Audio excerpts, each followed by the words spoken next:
Good evening students. Previous lecture में हम लोगों ने जो है फाइलम्स की स्टडी की थी और फाइलम कॉर्डेटा के बारे में हम लोगों ने पढ़ा हुआ था। फाइलम कॉर्डेटा का हम लोगों ने वर्गीकरण किया था। क्लियर? तो फाइलम कॉर्डेटा में हमने देखा था कि फाइलम कॉर्डेटा को दो वर्गों में सर्वप्रथम विभाजित किया गया था, एकरेनिया और क्रैनिया। फिर आगे चल करके एकरेनिया को विभाजित किया गया था और फिर क्रैनिया को विभाजित किया गया था। एकरेनिया में खोपड़ी नहीं होते हैं, स्कल नहीं होते हैं, लेकिन क्रैनिया में हमारे खोपड़ी होते हैं, स्कल होते हैं। इसीलिए क्रैनिया को हम लोग वर्टिब्रेट कशेरुकी भी कहते हैं। क्लियर? यहाँ तक हम लोगों ने पढ़ा था और कुछ चीज़ें लिखी भी थी। ठीक, तो आइए एक बार यहाँ पे क्रैनिया का एक बार हम और चार्ट बना देते हैं और उसको फुल्ली लिख लिया जाता है। क्रैनिया अक्रैनिया तो हम लोगों ने लिख लिया था कि उसमें तीन उपसंघ आए थे। पहला क्या था? हेमिकॉर्डेटा, यूरोकॉर्डेटा और सिफेलोकॉर्डेटा। इसको हम लोगों ने लिख लिया था। दूसरा जो हमारा था क्रैनिया था, क्रैनिया, इसको हम लोग बोलते हैं क्रैनिया, क्रैनिया, ठीक है ना, क्रैनिया। क्रैनिया को आगे चल करके इन्होंने किस में डिवाइड कर दिया था? दो भागों में। कौन कौन से भाग थे? एग्नेथा और नेथोस्टोमेटा। आगे चल करके इन्होंने इसको दो भागों में विभाजित किया था। एक हमारा था एग्नेथा, इसको बोलते हैं एग्नाथा, और दूसरा हमारा था, जी यहाँ पे साइलेंट होगा, नेथोस्टोमेटा। इसको हम बोलते हैं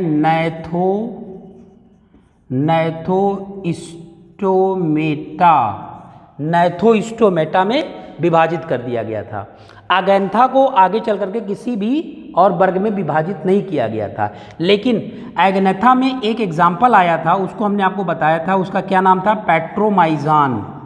पेट्रोमाइजॉन। पेट्रोमाइजॉन को और किस नाम से जानते हैं? पेट्रोमाइजॉन, वैम्पायर भी इसको कहते हैं ना। वैम्पायर की तरीके से ये हमला करता है, चमगादड़ की तरीके से ये, इसीलिए पेट्रोमाइजॉन को हम लोग एक नाम से और भी जानते हैं, वैम्पायर। इसको हम वैम्पायर भी कहते हैं। क्लियर? पूछा जा सकता है कि इसमें से वैम्पायर किस प्रजाति को कहा जाता है, तो ऐसे विकल्प दे देगा, पेट्रोमाइजॉन दे देगा, बहुत सारे स्कोलियोडॉन दे देगा, बहुत सारे एग्जाम्पल दे देगा, तो ये हमारा पेट्रोजॉन ही है। फिर नेथोस्टोमेटा को क्या किया गया था? किस सुपर क्लास में किया गया था? दो महावर्गों में किया गया था। क्लियर? कौन कौन से वो सुपर क्लास थे? इसको फिर आगे चल करके सुपर क्लास का मतलब महावर्ग, महावर्ग में विभाजित किया गया आगे चल करके। क्लियर? कौन से दो महावर्ग थे? कितने महावर्ग थे? दो महावर्ग थे। कौन कौन से महावर्ग थे बताइए? एक तो हमारा था पीसेस, जिसमें हम लोग मछलियां आती हैं, एक हमारा था पीसेस, और दूसरा हमारा था टेट्रापोडा, टेट्रापोडा। एक तो हमारा था पीसीज और दूसरा हमारा था टेट्रापोडा, टेट्रापोडा। पीसीज को फिर आगे चल करके तीन वर्गों में विभाजित किया गया था। कौन कौन से तीन वर्ग थे? तीन वर्ग में विभाजित इसको फिर आगे चल करके किया गया था। एक वर्ग हमारा क्या था? पैनोडर्मी था, याद आ रहा होगा, पैनोडर्मी था। और दूसरा हमारा वर्ग था कॉन्ड्रियोक्थिस, कॉन्ड्रियोक्थिस था। तीसरा हमारा जो वर्ग था वो था ऑस्टियोक्थिस, ऑस्टियोक्थिस। क्लियर? तो ये पीसेस को, मछली वर्ग को, क्योंकि पीसेस में सभी मछलियां आएंगी, इस मछलियों को हम लोगों ने तीन वर्गों में विभाजित कर दिया था, तीन क्लासेस में डिवाइड कर दिया था। तो ये हमारे तीन क्लास होंगे, तीन क्लास होंगे, ये हमारे तीन वर्ग हैं, लेकिन पीसेस हमारा महावर्ग है। क्लियर? इस महावर्ग को तीन वर्ग में विभाजित किया गया, पैनोडर्मी, कॉन्ड्रियोक्थिस, ऑस्टियोक्थिस। हमने बताया था कि पैनोडर्मी में कैसे मछलियाँ आएंगे जो विलुप्त हो चुकी हैं मछलियाँ, उनका अध्ययन हम इस वर्ग में करते हैं। कॉन्ड्रियोक्थिस में हम किसका अध्ययन करते हैं? इसमें हम लोग डॉग फिश, इसका एग्जाम्पल हम लोग पढ़े थे कि डॉग फिश कहिए, डॉग फिश, और डॉग फिश का एक नाम और है, उसको हम कहते हैं स्कोलियोडॉन, स्कोलियोडॉन है। अगला क्या था? टॉर्पीडो था, टॉर्पीडो। ये सब इस कॉन्ड्रियोक्थिस के उदाहरण हैं। डॉग फिश, स्कोलियोडॉन को ही हम लोग डॉग फिश कहते हैं। टॉर्पीडो इलेक्ट्रिक फिश कहते हैं, करंट लगने वाली मछली कहते हैं, वो इसी वर्ग में आएंगे। और जो हमारा ओस्टियोक्थिस है, इसमें ऐसे मछलियों को रखा गया है कि जो साधारण नदियों में, साधारण तालाबों में पाए जाते हैं, जैसे रोहू है, मांगुर मछली है, सामान्यतः जो हम लोगों को कैटला है, झींगा है, जो सामान्यतः हम लोगों को मिल जाता है। और मांगुर मछली को हम कैटफिश भी कहते हैं, मांगुर मछली को। तो पीसेस को इतने वर्गों में विभाजित किया गया। लेकिन ये टेट्रापोडा जो एक महावर्ग है, आगे चल करके टेट्रापोडा को भी आगे चल करके इन्होंने क्या किया? 4 वर्गों में विभाजित कर दिया। टेट्रापोडा को इन्होंने क्या किया कि 4 क्लासेस में डिवाइड कर दिया, 4 वर्ग में विभाजित कर दिया। आइए देख लेते हैं 4 वर्ग क्या है। पहला वर्ग है एम्फीबिया, एम्फीबिया जिसको उभयचर प्राणी कहते हैं। दूसरा हमारा है रेप्टिलिया, रेप्टिलिया इसमें सरीसृप आते हैं। तीसरा हमारा है मैमेलिया, इसमें स्तनधारी आते हैं। अगला हमारा है एवीज, इसमें पक्षी वर्ग आते हैं, पक्षियों का अध्ययन किया जाता है।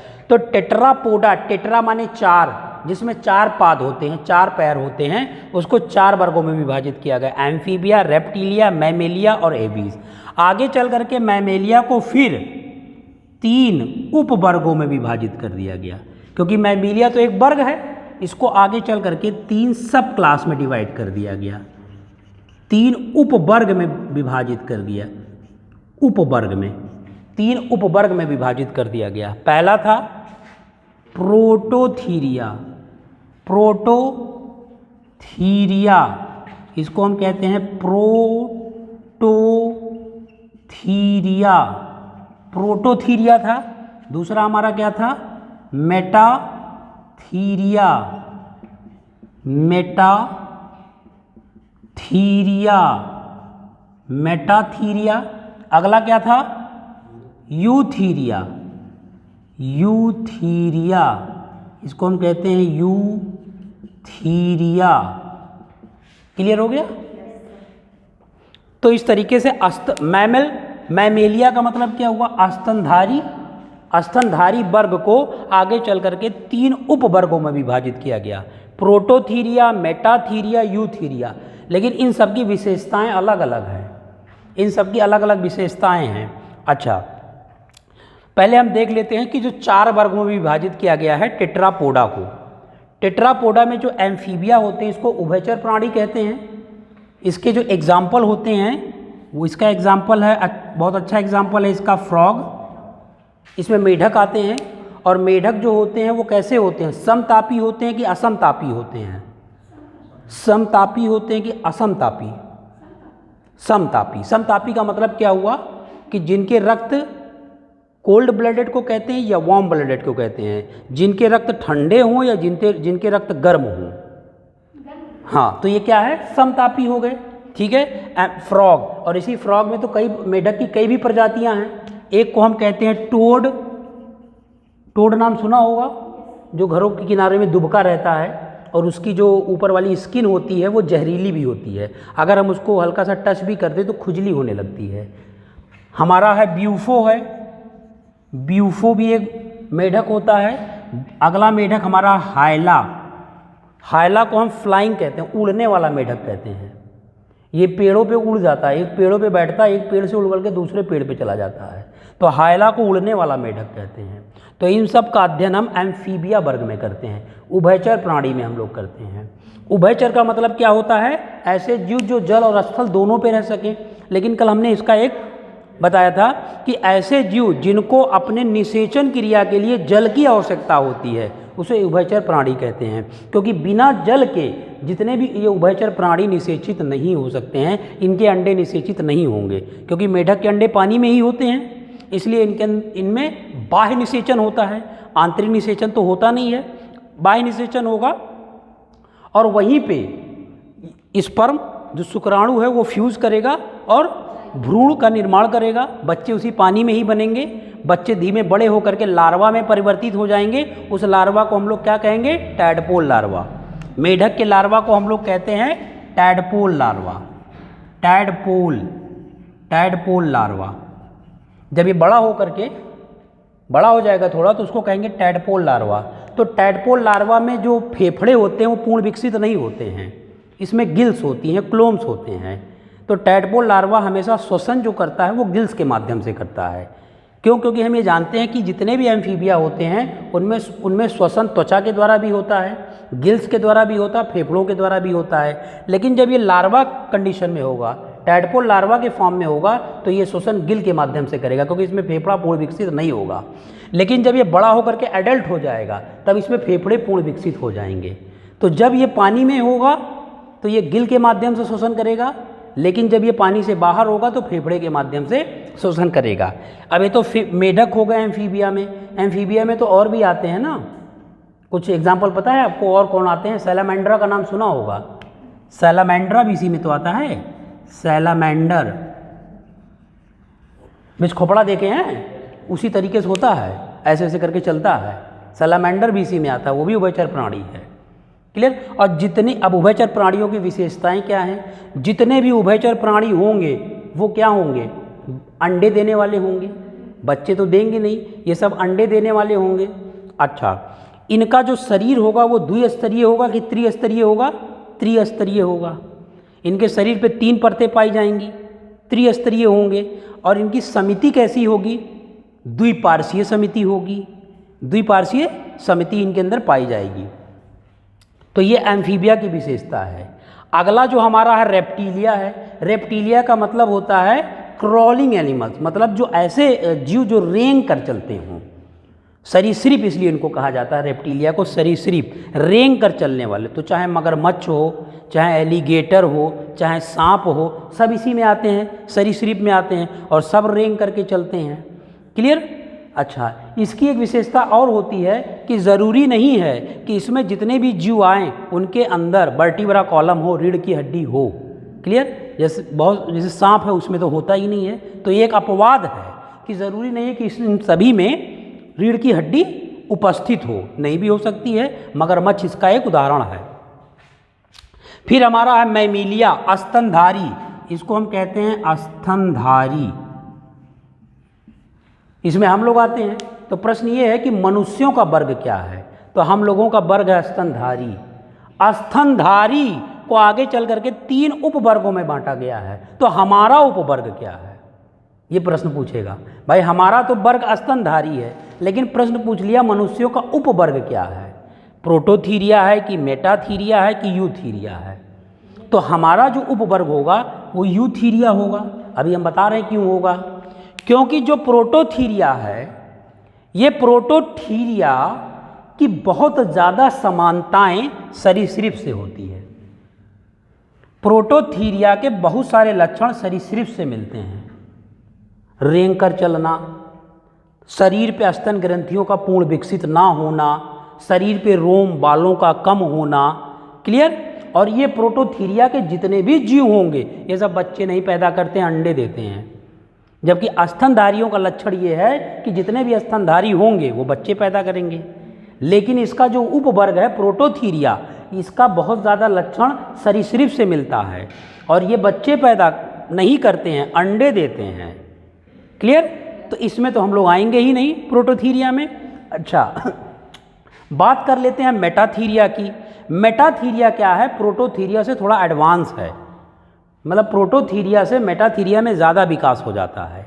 मतलब ये हुआ कि ये बच्चे तो पैदा करते हैं मेटाथीरिया वाले, लेकिन वो बच्चे जो होते हैं पूर्ण मैच्योर परिपक्व नहीं होते हैं।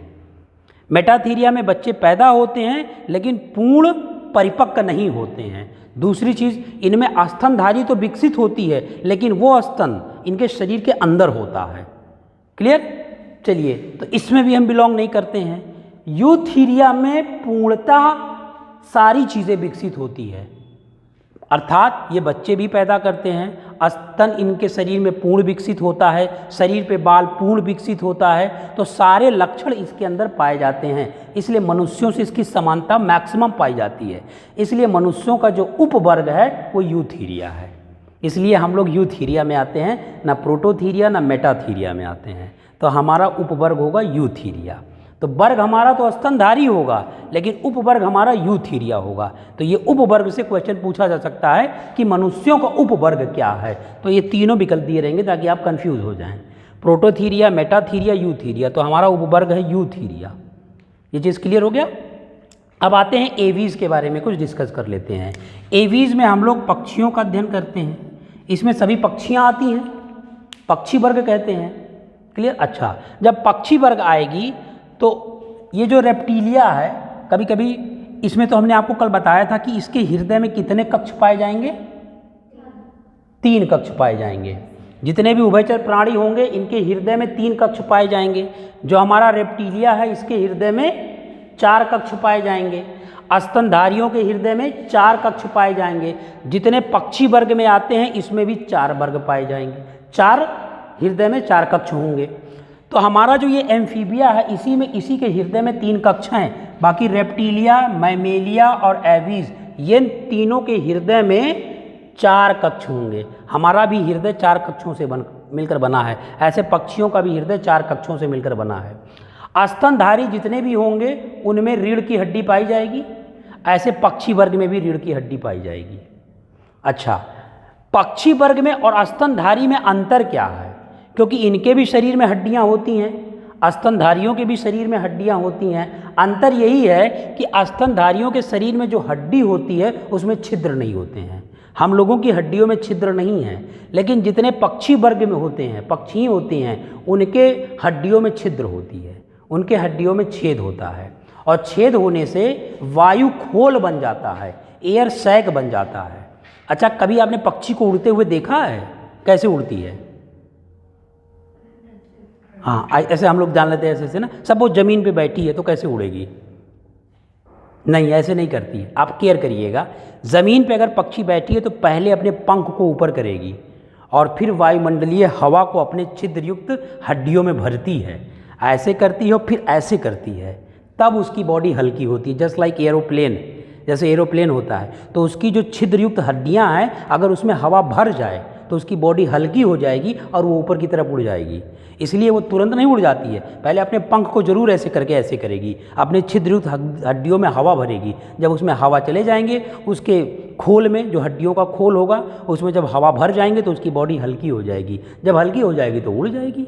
तो पक्षियाँ हमेशा उड़ने से पहले अपने पंख को ऐसे करेंगी जिससे वायु उसके छिद्रयुक्त हड्डियों में भर जाए, और जब छिद्रयुक्त हड्डियों में वायु भर जाएगा तो आसानी से उसका शरीर हल्का हो जाएगा, ऊपर की तरफ उड़ जाएगा। क्लियर। अच्छा, पक्षियों में एक विशेषता और होती है कि इसमें चोंच पाए जाते हैं, और लेकिन उसके चोंच में दांत नहीं होते हैं। चोंच में उसके दांत नहीं होते हैं, लेकिन उसका चोंच, कई बार पूछा गया है कि पक्षियों के जो चोंच होते हैं वो किसके बने होते हैं? पक्षियों का जो चोंच होता है वो कैल्शियम कार्बोनेट का बना होता है। कैल्शियम कार्बोनेट का नाम सुना होगा, ठीक है। तो पक्षियों का जो चोंच होगा वो कैल्शियम कार्बोनेट का बना होता है। कैल्शियम कार्बोनेट कठोर हो जाता है, हार्ड हो जाता है, इसलिए उनका चोंच हार्ड होता है, कठोर होता है। तो बहुत सारे पक्षी इसमें आ जाते हैं। क्लियर। अच्छा, पक्षियों में कुछ अपवाद हैं, जैसे आपने कुछ पक्षी का नाम सुना होगा, डक बिल प्लेटिपस और एक्डिना। ये 2 पक्षियों का नाम आपने सुना होगा, लेकिन ये पक्षी इनको नहीं कह सकते हैं, पक्षी इनको नहीं कह सकते हैं। जैसे एक बार प्रश्न पूछा था कि उस पक्षी का नाम बताइए जो सरीसृप और पक्षी वर्ग के बीच की कड़ी है। उस जीव का नाम बताइए जो सरीसृप और पक्षी के बीच की कड़ी है, और वो जीव इस पृथ्वी पर अब नहीं है, वो विलुप्त हो चुका है वो जीव। ठीक है, तो उस जीव का जो नाम है जो इन दोनों के बीच की कड़ी है उसको हम कहते हैं आर्कियोप्टेरिक्स। ये पक्षी का नाम है, आर्कियोप्टेरिक्स। पक्षी का नाम है। तो ये आर्कियोप्टेरिक्स जो है वो सरीसृप और पक्षी वर्ग के बीच की कड़ी है। क्यों कड़ी है? क्योंकि पक्षियों की तरह इसमें चोंच होते हैं और पंख होते हैं, खूब बड़ी सी होती है, लेकिन इसकी बॉडी इतनी भारी होती है कि ये उड़ नहीं पाती है। रेप्टिलिया सरीसृप की तरह रेंग के ज़मीन पे चलती है। पक्षी तो है, ये पक्षी की तरह सारे लक्षण हैं, लेकिन इसका शरीर इतना भारी होता है कि उड़ नहीं पाती है और सरीसृप की तरह रेंग के चलती, इसलिए इसमें दोनों के लक्षण पाए जाते हैं, पक्षी के भी लक्षण पाए जाते हैं और रेप्टिलिया। यही एक अपवाद है आर्कियोप्टेरिक्स, यही इन दोनों के बीच की कड़ी है। आर्कियोप्टेरिक्स बोला जाता है, आर्कियोप्टेरिक्स, ठीक है। ये पक्षी के और सरीसृप के बीच की कड़ी होती है। अच्छा, पक्षियों का हृदय भी 4 कक्षों से मिलकर बना होता है, ठीक। हम बात कर रहे थे एकिडीना और डकबिल प्लेटिपस की। तो एकिडीना के बारे में क्या जानते हैं आप? एकिडीना और डकबिल प्लेटिपस, क्योंकि ये जो होती हैं ये बत्तख के समान होती हैं, बत्तखों के समान होती हैं पक्षियाँ, यहाँ पाई नहीं जाती हैं, दूसरे देशों में पाई जाती हैं। जो हमारा डकबिल प्लेटिपस होता है ये समुद्रों के किनारे बिल बना करके रहता है और बत्तखों की तरह होता है, लेकिन जो हमारा एकिडीना होता है यह पथरीली ज़मीनों में बिल बना करके रहता है। यही दोनों में अंतर है, डकबिल प्लेटिपस में और एकिडीना में। ठीक हो गया, यहाँ तक ये कॉन्सेप्ट क्लियर हो गया, ठीक। तो हम लोग क्रेनिया के बारे में क्रेनिया के बारे में लिख लिए थे। अब आज हम लोग लिखेंगे क्रेनिया के बारे में, इसके बारे में अब हम लोग लिखने जा रहे हैं। हम तो लिखिए क्रेनिया, कार्डेटा संघ का ये दूसरा वर्ग है क्रेनिया, और ये चल करके इतना बड़ा होता चला गया क्रेनिया।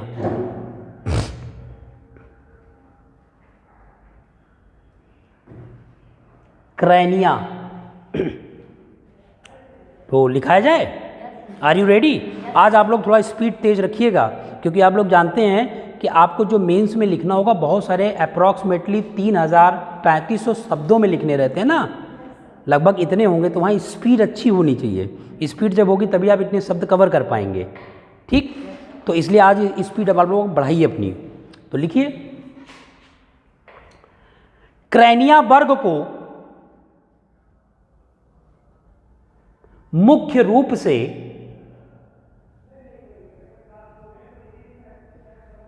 दो उपसंघों में विभाजित किया गया है।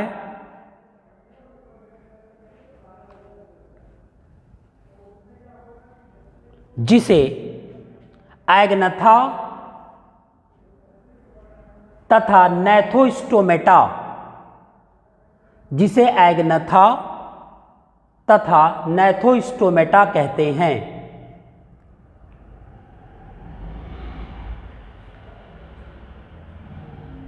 एग्नथा के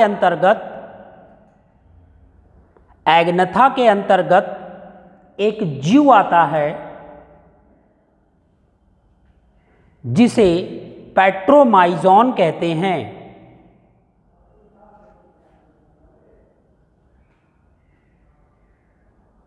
पैट्रोमाइजॉन में चमगादड़ के लक्षण पाए जाते हैं।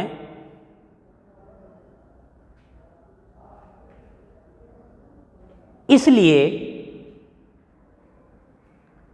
पैट्रोमाइजॉन को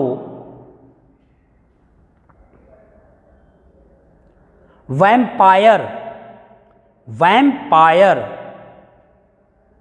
के नाम से भी जाना जाता है।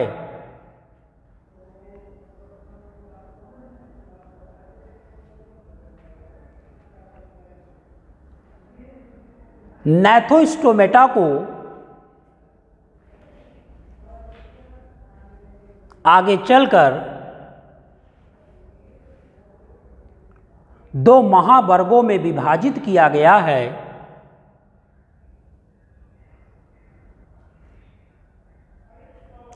जिसे पीसीज तथा टेट्रापोडा कहते हैं।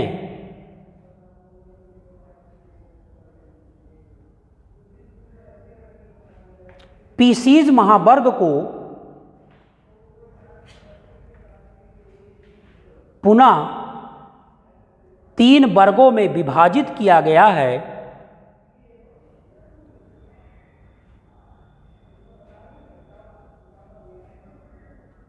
जिसे पैनोडर्मी, कॉन्ड्रेक्थिस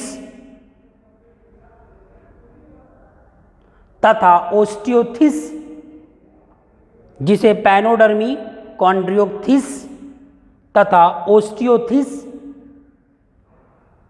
कहते हैं।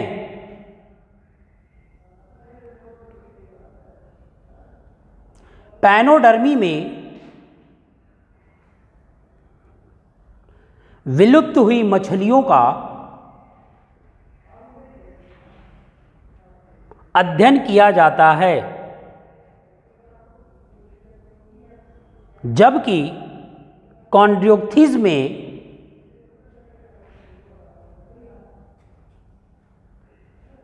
समुद्रों में पाई जाने वाली मछलियों का अध्ययन किया जाता है।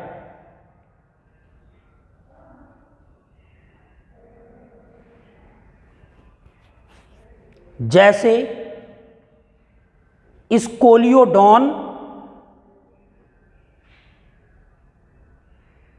जिसे डॉग फिश के नाम से भी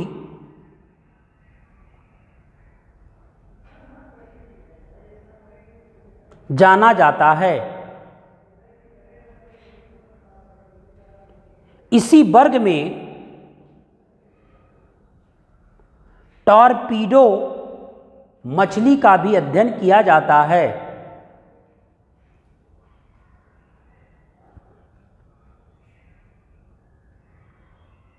टॉर्पीडो मछली को विद्युत मछली भी कहते हैं।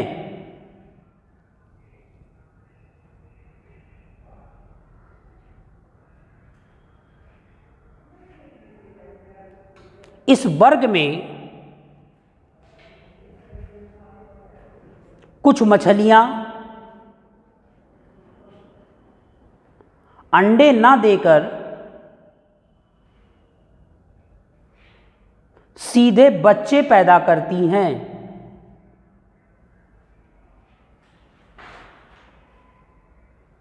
जैसे शार्क मछली।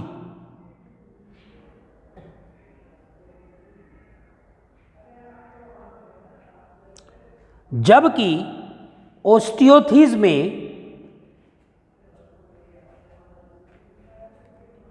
ऐसे मछलियों का अध्ययन किया जाता है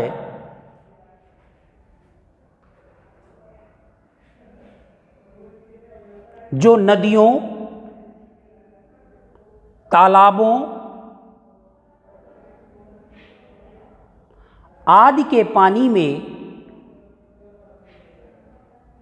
आसानी से मिल जाते हैं।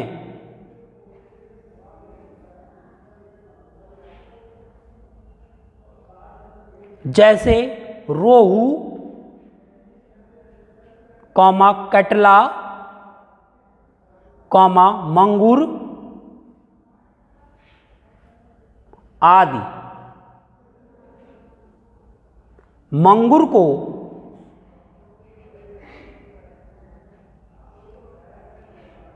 कैटफिश भी कहा जाता है। जैसे कुछ छूट जाएगा तो परेशान मत होइएगा, जब वीडियो आप प्ले करेंगी पॉज करके आप उसको कर लीजिएगा। मांगुर को कैटफिश भी कहा जाता है। पुनः टेट्रापोडा को 4 वर्गों में विभाजित किया गया है।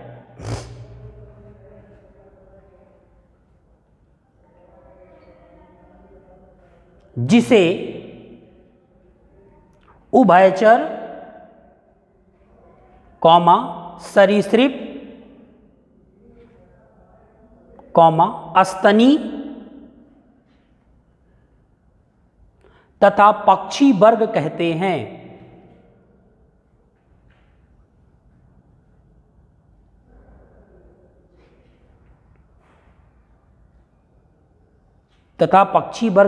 हैं। उभयचर जीव जल तथा स्थल, दोनों स्थानों पर वास करते हैं।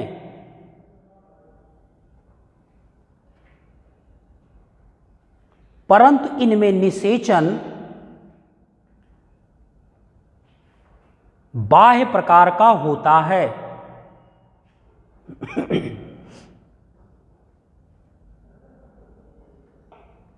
उभयचर का शाब्दिक अर्थ होता है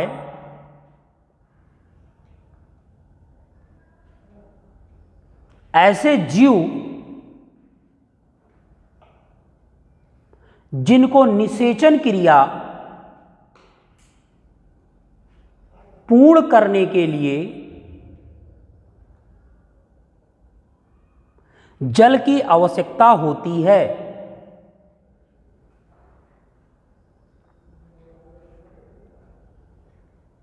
उभयचर जीवों के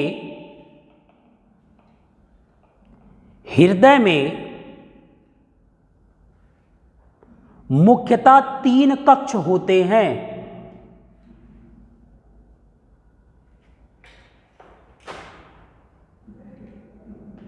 परंतु श्वसन के लिए इनमें त्वचा, गिल्स तथा फेफड़े होते हैं।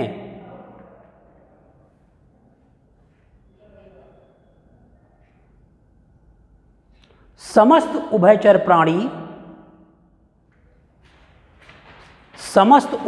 प्राणी त्रिस्तरीय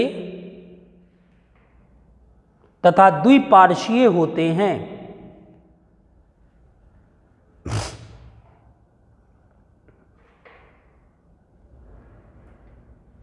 जैसे टोड, ब्यूफो, हाइला, सैलामेंडर आदि।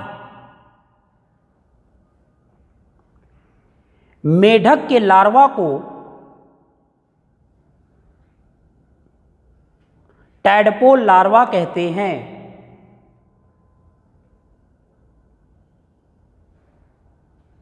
इनके लार्वा में गिल्स पूर्ण विकसित होते हैं।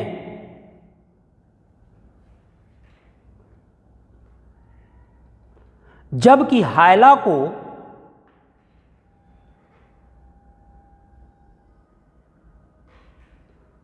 कूदने वाला मेढक कहते हैं।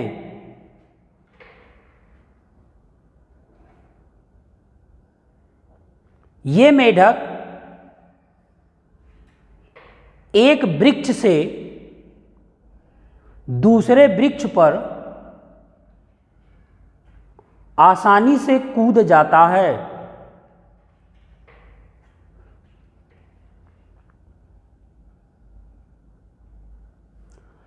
अब दूसरी लाइन से लिखेंगे, सरीसृप वर्ग में रेंगने वाले जीवों को रखा गया है।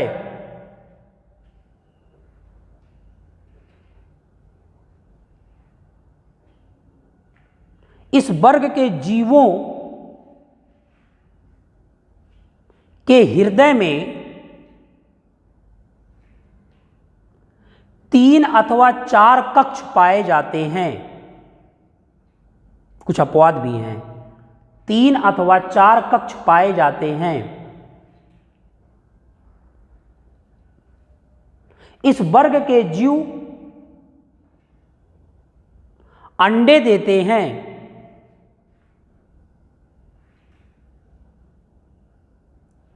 इनमें स्वर्ण केंद्र, सुनने की जो केंद्र है, इनमें स्वर्ण केंद्र पूर्ण विकसित नहीं होते हैं।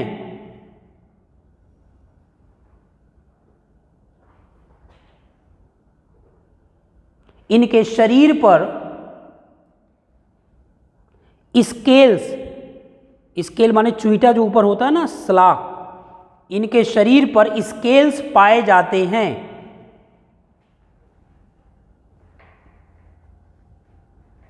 इस वर्ग के जीव त्रिस्तरीय तथा द्विपार्श्वीय होते हैं।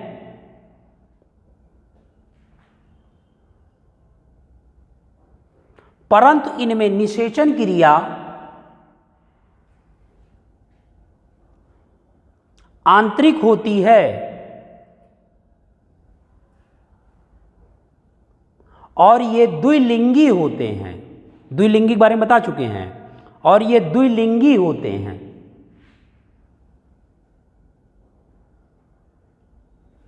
जैसे सांप, मगरमच्छ, एलिगेटर आदि। अगली लाइन से लिखिए, स्तनधारी वर्ग को मुख्यतः 3 उपवर्गों में विभाजित किया गया है।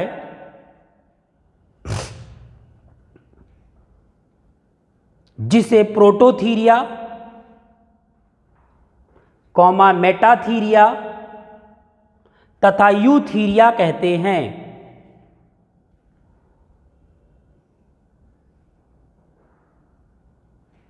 प्रोटोथीरिया के अंतर्गत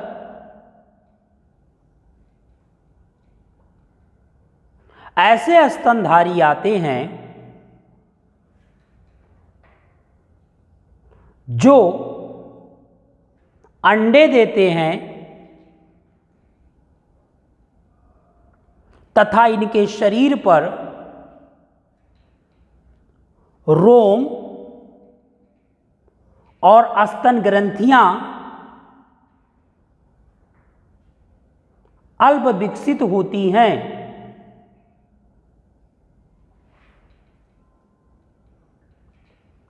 प्रोटोथीरिया के अधिकतर लक्षण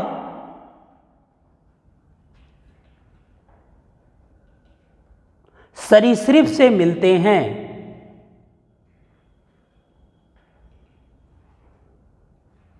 जबकि मेटाथीरिया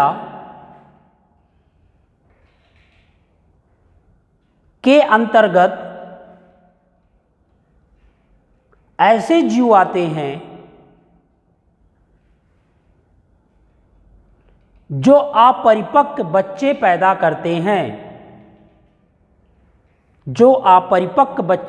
करते हैं, तथा इनमें स्तन ग्रंथियां शरीर के अंदर होती है।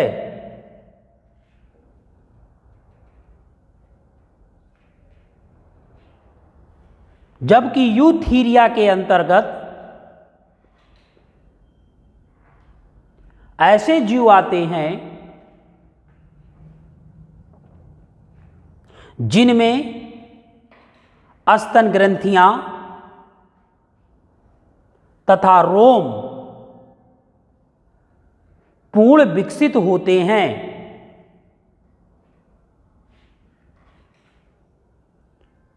इस उपवर्ग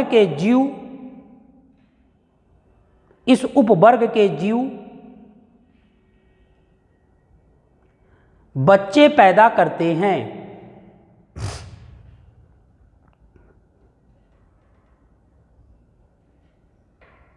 अगली लाइन से लिखिए, स्तनधारियों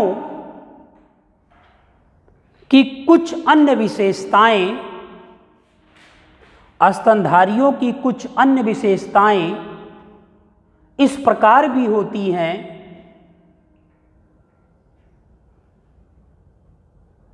कि इनमें स्तन ग्रंथियां, रोम, रीढ़ की हड्डी पूर्ण विकसित होती है।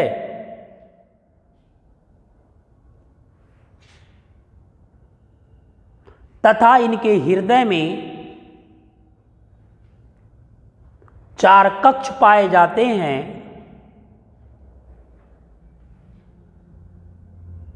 इनका शरीर त्रिस्तरीय तथा द्विपार्श्वीय होता है।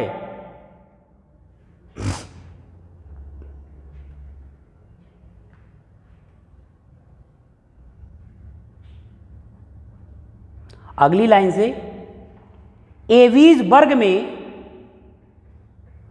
पक्षियों का अध्ययन किया जाता है।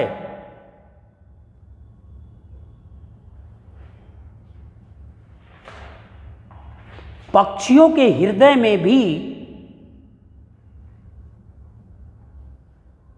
4 कक्ष पाए जाते हैं।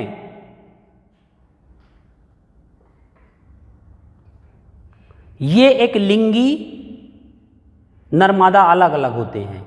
ये एक लिंगी कौमा त्रिस्तरीय तथा द्विपार्श्वीय होते हैं।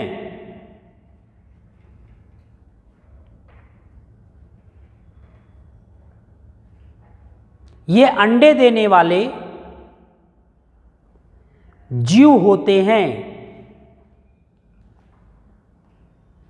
पक्षियों की हड्डियां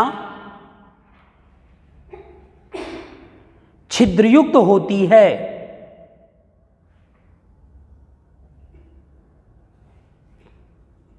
तथा इनकी हड्डियों में वायु कोश, जहां पे हवा भरती है, तथा इनकी हड्डियों में वायु कोश होता है। इन वायु कोशों में जब वायु भर जाती है तो इनका शरीर हल्का हो जाता है और पक्षी ऊपर की तरफ उड़ जाती है।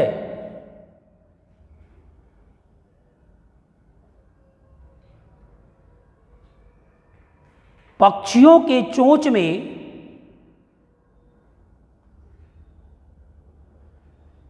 दंत पूर्ण विकसित नहीं होते हैं।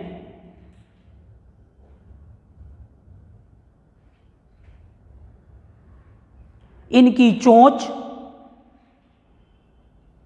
कैल्शियम कार्बोनेट की बनी होती है।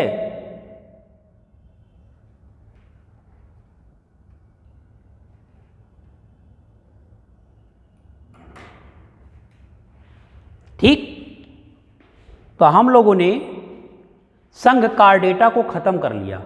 संघ कार्डेटा को हम लोगों ने पढ़ लिया। ठीक है, तो हम लोगों ने कितने संघ को पढ़ लिया है बताइए? 5। हाँ, कौन कौन? प्रोटोजोआ हमने पढ़ लिया, पॉरीफेरा पढ़ लिया, कार्डेटा पढ़ लिया, एस्केलेमेंथिस पढ़ लिया और आर्थ्रोपोडा पढ़ लिया। इतने हम लोगों ने संघ पढ़ लिए हैं। अब हम 6वां संघ पढ़ने जा रहे हैं, यानी 5 संघ हमने पढ़ लिया।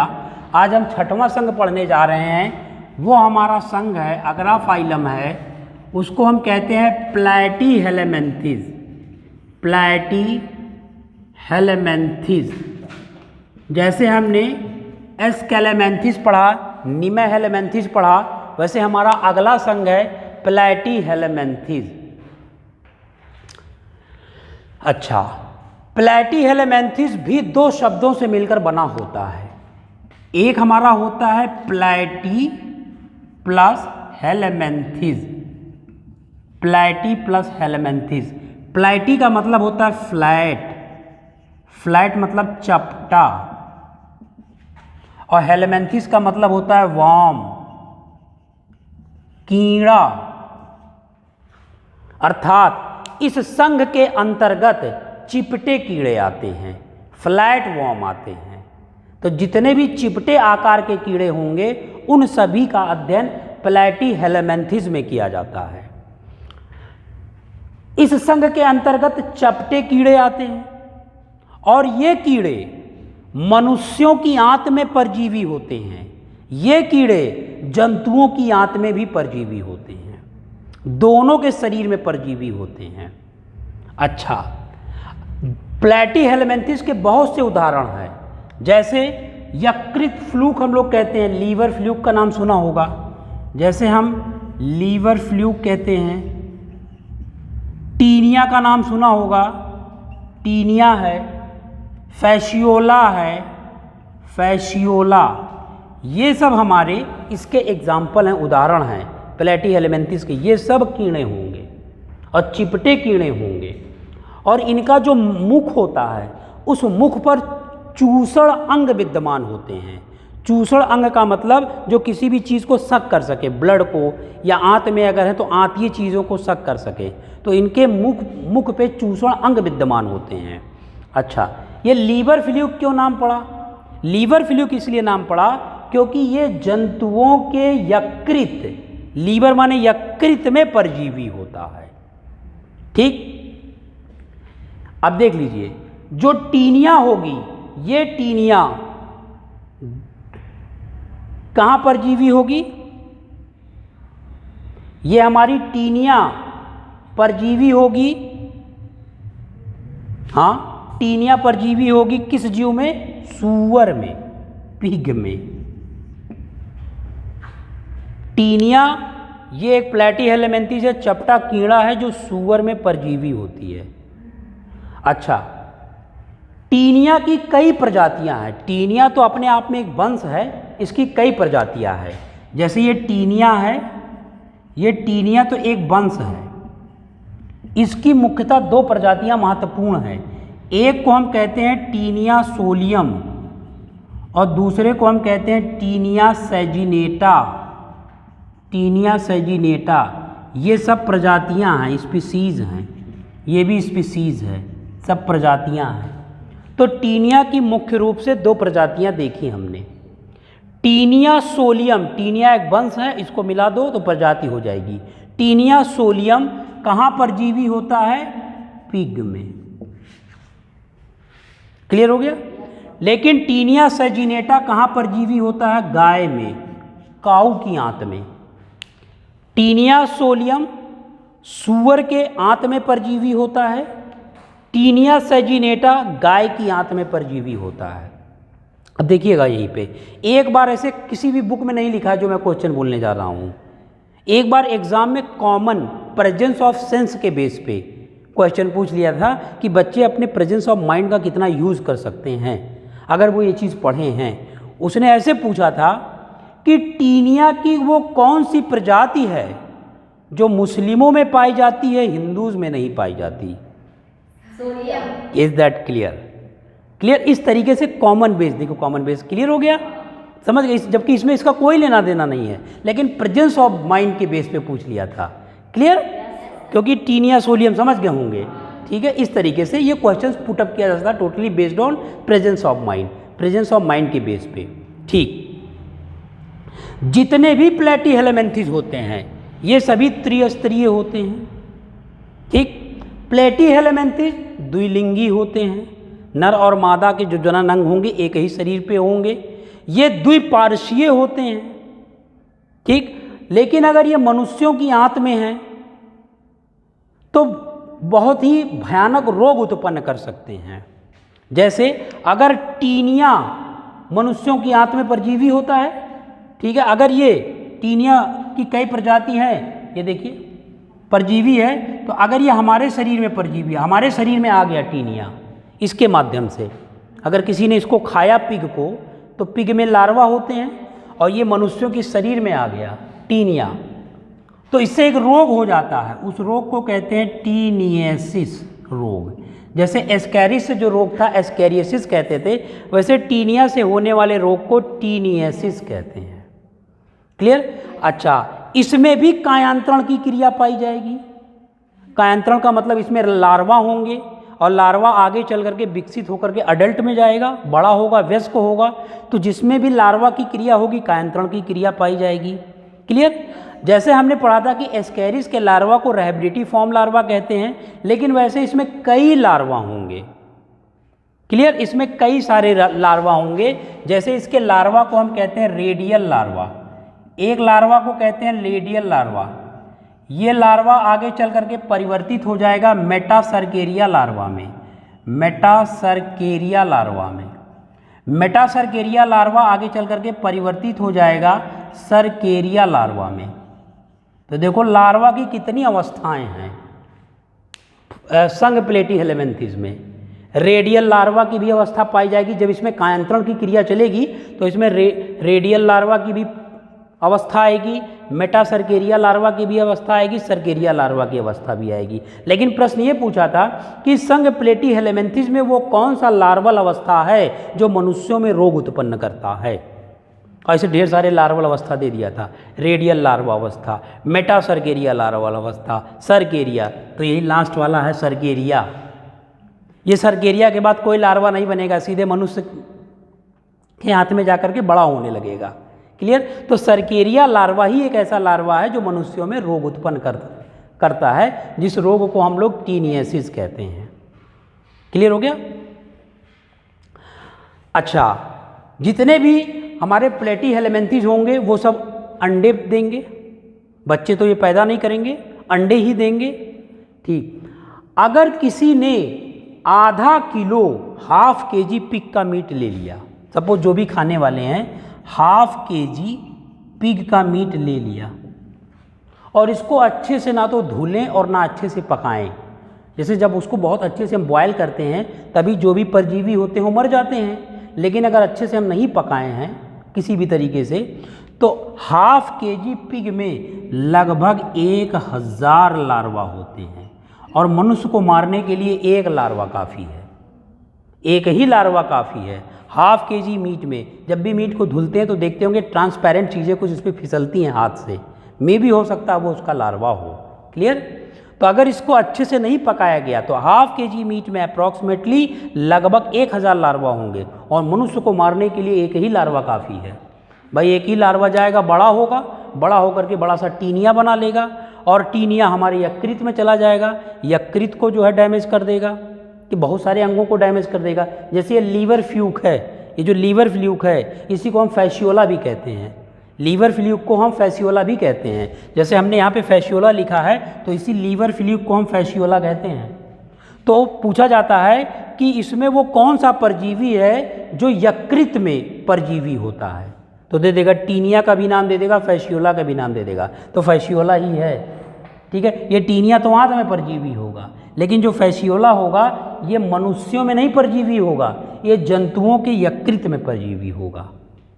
हमारा फैसियोला जंतुओं के यकृत में परजीवी होता है। एक बार प्रश्न ये पूछा था कि फैसियोला किस जंतु के यकृत में परजीवी होता है, उस जंतु का नाम दीजिए, तो वो जंतु भेड़ है, सीप, भेड़, भेड़ के यकृत में परजीवी होता है। तो बहुत लोग भेड़ भी खा लेते हैं, तो अगर भेड़ खाते हैं तो ये लार्वा जाने के चांसेस होते हैं फैसियोला के, क्योंकि फैसियोला को लीवर फ्लूक यकृत क्रीम कहते हैं। क्रीम माने कीड़ा, यकृत क्रीम, ऐसे कीड़े जो यकृत में निवास करते हैं, तो यही फैसियोला ही है। जो भेड़ के यकृत में निवास करने वाले क्रीम का नाम है फैसियोला। और टीनिया जो होता है ये देख लीजिए इनके आंतों में परजीवी होता है। क्लियर हो गया फैसियोला के बारे में। तो अब अगला संघ लिखिए फाइलम प्लेटी हेलेमेंथिस। फाइलम प्लेटी हेलेमेंथिस छठवां संघ है प्लेटी हेलेमेंथिस।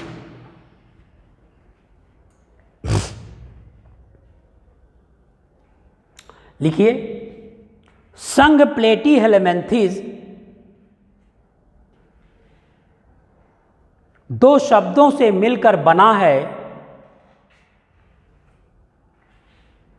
जिसे प्लेटी धन हेलेमेंथिस कहते हैं।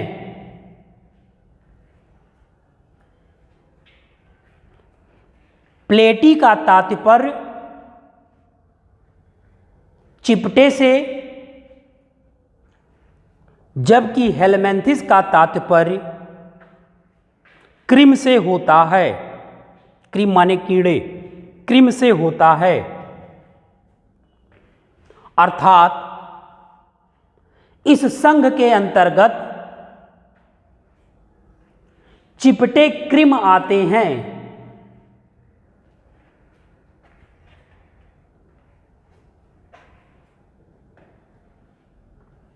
इस संघ के क्रिम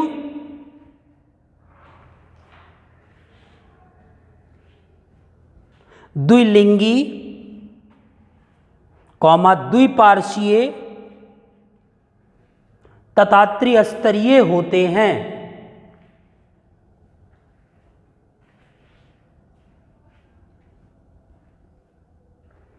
इस संघ के जीवों में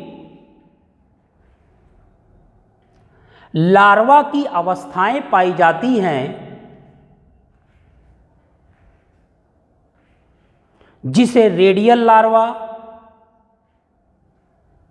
कॉमा मेटासर्केरिया लार्वा तथा सर्केरिया लार्वा कहते हैं।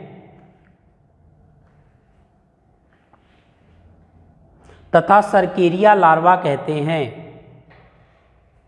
सर्केरिया लार्वा ही मनुष्यों में रोग उत्पन्न करता है।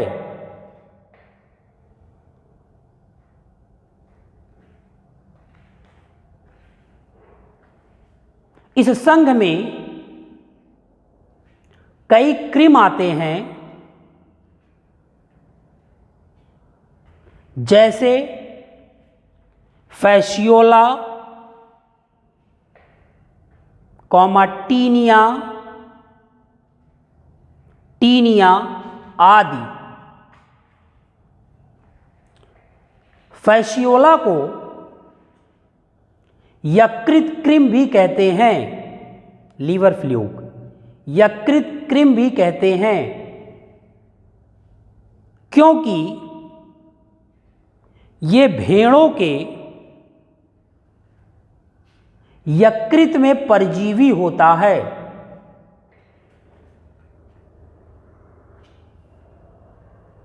जबकि टीनिया की दो महत्वपूर्ण प्रजातियां, जिसे टीनिया सोलियम तथा टीनिया सैजिनेटा कहते हैं।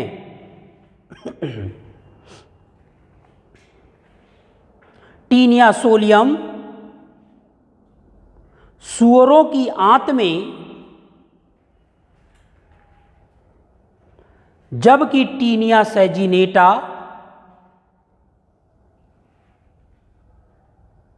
गाय की आंत में परजीवी होता है।